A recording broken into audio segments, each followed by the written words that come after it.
I never imagined that the happiest day of my grandson's birthday would become the day I almost lost my family forever. My name is Evelyn Carter.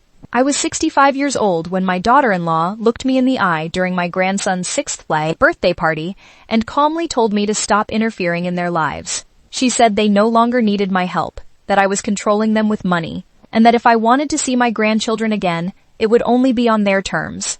Then she demanded control of the trust funds I had created for my grandchildren. I walked away without arguing. Sitting in my car, I called my lawyer and ordered every trust account frozen immediately. Years earlier, my late husband and I had spent decades building a comfortable life through hard work and careful investments. Before he passed away from cancer, he made me promise that our savings would protect our grandchildren instead of becoming an easy source of money for anyone else. After his death, I placed hundreds of thousands of dollars into protected trust funds that could only be accessed when each grandchild reached adulthood. I believed those funds would give them freedom to build their own futures. For years, I quietly supported my son and his family. I helped pay for their wedding, daycare, medical bills, groceries, car repairs, vacations, and countless unexpected expenses. I never expected repayment or demanded anything in return.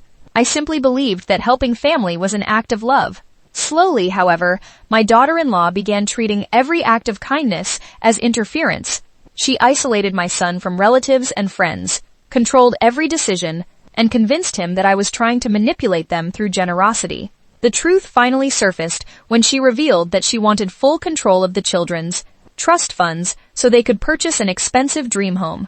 She insisted it was for better schools and a brighter future, but I realized the money would disappear long before my grandchildren ever became adults. Protecting them meant refusing the people I loved most. Only weeks after freezing the accounts, I discovered they had already been trying to gain access to the trust money through lawyers and even the bank. When every attempt failed, they threatened to keep my grandchildren away from me forever unless I released the funds.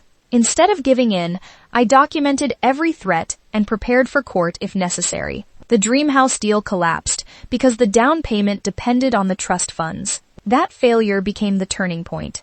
My son finally saw that the pressure had never been about the children. It had been about status, appearances, and a lifestyle they could not afford. Broken and exhausted, he came to my home, apologized through tears, admitted he had been manipulated for years, and promised to rebuild his life and protect his children instead of chasing someone else's dream. The divorce that followed was painful, but the truth eventually came out. The court protected the children's relationship with me, preserved the trust funds, and rejected every attempt to misuse the money. Slowly, my family began healing. My son rebuilt his confidence, my grandchildren returned to my life, and the trust funds continued growing exactly as my husband had intended. Years later, my former daughter-in-law apologized. Therapy had forced her to confront the fears and insecurities that had driven her obsession with wealth and appearances. She admitted I had never been her enemy and confessed that I had protected the children from mistakes their own parents were prepared to make. I accepted her apology without forgetting the pain, because forgiveness does not erase history, but it can open the door to peace. Today, my grandchildren are growing up surrounded by people who truly put their futures first. One day, they will receive the trust funds, along with a letter explaining why I protected them so fiercely. I hope they understand that real love is not measured by how much money you give away, but by the courage to protect someone